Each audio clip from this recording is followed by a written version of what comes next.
Jojo review. We're back. So for this episode, I would kind of list it as an okay episode. I wasn't nearly as hype as I was in the last episode, so it kind of just came off as a, yeah, okay. The majority of the episode just kind of focuses on Bruno versus Peccis, kind of expecting him to do the classic Jojo outsmarting the enemy type thing. But instead, at the end of the day, he just kind of outclasses him in speed, and that's kind of why he wins. Definitely not a bad episode, though. It's not like I'm questioning the logistics of that. It makes sense. Peccis has a good ability, and with the confidence, he can use his ability to the full extent to which he was kind of holding back before in previous episodes. We also get a huge character change in Peccis within this episode, which is interesting. It's an interesting direction to go. You know, you decide, you know what, he's going to fight Peccis next, but he can't possibly have a chance winning over Bruno when has this type of personality, so we're going to have to switch that personality a little bit in this episode. We're going to have him step up and actually be a man when he dies. I kind of like that idea, because while, you know, beating a child senseless on the ground is pretty fun, it's good to have your villains die with dignity,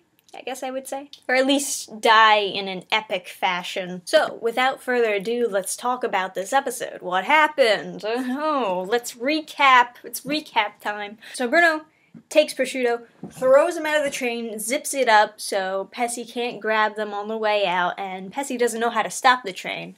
So, as I predicted, I freaking nailed that prediction. Ugh, I don't even read the manga. I just thought of that all on my... He takes out his fishing rod. He nabs his brother, of course, on the hand. At the beginning of this episode, I was so hyped for this moment. But what Bruno does is he hits the line, right?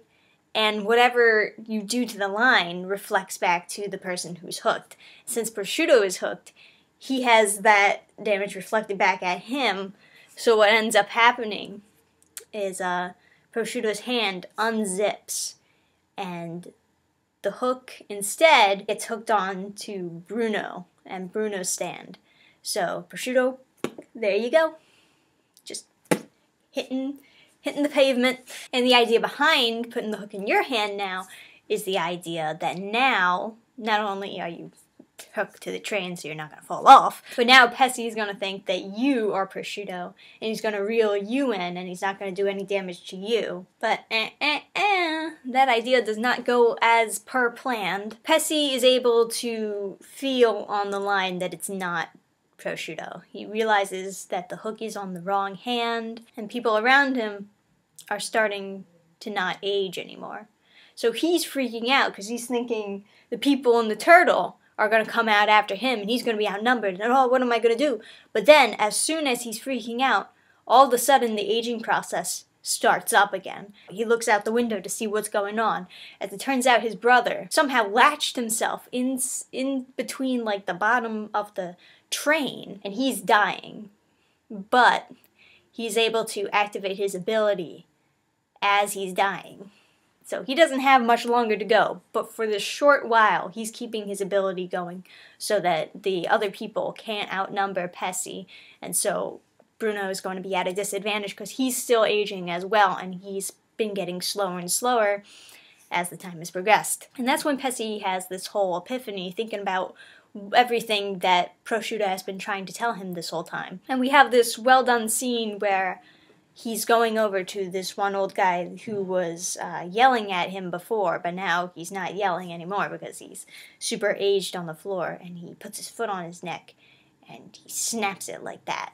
And he's thinking to himself, wow, this is the first time I've ever killed anybody. And these thoughts are triggering something in him that's making him more confident and more cold-hearted. So he's digging the hook further and further into Bruno, and he's actually aiming for his heart to completely off him. So Bruno goes through this cycle of trying to unzip his hand, but the hook keeps on swerving in, and as soon as it touches him, or it goes right back into him, it stays there. So Peccis is just constantly reading his movements again and again. Bruno gets into the train, and he goes into one of the passages where people are sitting, and as he's noticing that the hook is getting closer and closer to his heart, he decides to just break his entire body apart to prevent it from finding his heart. So there's all these different pieces of him on the ground, and the hook is looking for the one, which one has the heart. And as soon as the line falls on the one that has the heart, he can feel it. He can, like, sense its beating. Anything that touches the line, he can sense. So Bruno, doing the most insane thing he can think of at the time, just kind of unzips his heart apart, which causes it to stop beating. So he has to live without a heartbeat for a certain amount of time, which is insane. I would not go that route if I was him, but he decides to just go for it. No more heartbeat. Honestly, what I would have done if I was Bruno, I would have just, like, charged him. Just, like, unzipped all the walls and just full straight forward at Peccis. And just start punching away, man. Just start punching away. So Peccis can't find his heart because he can't sense the heartbeat. And he ends up reaching the conclusion, oh no, what if he unzipped away and went after Anarchy? So with that in his mind, he decides that he can't let Bruno get away. He stops the train by just kicking the brake, I guess. Unknowingly to him stopping the train, the force of that actually pushes the pieces of Bruno towards him so that he has the ability to finally touch the heart and put it back together as it was before. And if it wasn't for Peccis stopping the train, he wouldn't have the ability to put himself back together because all the pieces were too far away from him. So he would have and could have straight up died if it wasn't for pure luck and Peccis freaking out in the last moment. Bruno, you dumbass. So the train stopped and they're both outside having like a Mexican standoff. And during this scene, it seems as though Prosciutto dies. He says, you know, you can do it. You have victory in your hands, bro. I'm marching over you. And he's like fading away. So the aging process stops. From what I can tell, the aging process has stopped for now. So Bruno just goes at Peccis full force, and Peccis flings out his fishing hook. Bruno, as per reaction, just blocks, but it goes straight through his arms, straight into his chest, and wraps around his heart. So, as far as you can see, it looks like Peccis has won. And then, in that moment, he takes out his stand, sticky fingers, and just, like, does some crazy magic with the line, and just wraps the line around his neck and all the way around, just like a fucking owl. But Peccis is still alive. He's still alive.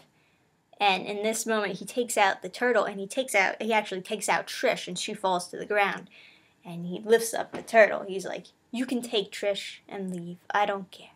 But before you leave, I'm gonna kill all of your friends. And he's about to smash the turtle against the rock, but of course then he just uses sticky fingers to beat him up. He just, before the turtle can even touch the rock, he just, you're in pieces, man. And dude's dead. So like I said, it's really more of a speed thing. It was really more of a speed thing. If he killed him quicker, he probably wouldn't have been trump-carded with the wrap around the neck thing. And he probably would have been able to kill his friends quicker, too, if it wasn't for Sticky Fingers being faster in this moment. And I get it, if the aging process has completely stopped and he's gained his speed back, then yeah, I would assume that he's way, way quicker than Peccis, especially when Peccis uses a freaking fishing hook. And we get another moment with Trish. It's great. We're fleshing out her character. I want more Trish. That's what I want. Just more of me. And she confirms that she can see the stand. She saw everything that just happened, but she doesn't understand what she saw. As far as we know, this is the first time. So she's like, what the heck is going on? Why am I seeing all these crazy things? Why am I like this? Who am I? You know, that type of thing. So she doesn't really know she has a stand. She doesn't know that she's a stand user or what her stand can do. So that's opening up a whole other can of worms. And I'm not sure if Bruno is going to answer this for her, if he's going to tell her about these things. Maybe he'll come to the conclusion, hey, if we're gone, maybe you can fight for yourself if you know how to use your stand. But who knows? It's not really his responsibility to teach her about stands or stand users. And once more, they're just their bodyguards. They're not really supposed to teach her how to fight for herself. They're just supposed to protect her for her. But we'll see as the series goes on. I would like to see Trish using her stand. I'm really curious to what that stand can do and how that could be helpful for the group. In the last scene, we have Maloney, and he's kind of talking back with his superior about what's going on. He finds Pessi's body and Prosciutto's body, both dead as dicks, and interesting enough, he collects a sample of Bruno's blood, and he makes sure to tell this. So what I'm predicting is that the blood has some use for one of their stands. I would always relate everything back to stands, but it's also possible that they have some cloning device. You know, you never know. No, it probably has to do with a condition that a stand needs to meet, either Maloney's or somebody else's. And it sounds like Maloney is going after them himself, although, you know, he might go with somebody else. We never know. We never know. No ending scene, of course. I mean, there's really hardly any ending scenes. There's been like, what, 3 or 4 ending scenes out of all the episodes? Something like that. I don't know. I always check, though. You people think I don't check. I do. I watch the ending scenes. I just only talk about them if I think that they're important. So, that's the episode for this week. It's an okay episode. I'm more interested in what lies ahead. I wasn't that interested in the Bruno versus Pesi fight. I don't know. Maybe some of you guys felt different. Let me know in the comments, as usual.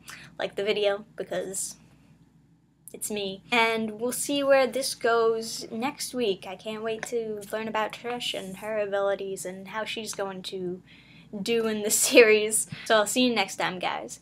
Bye! Program restart.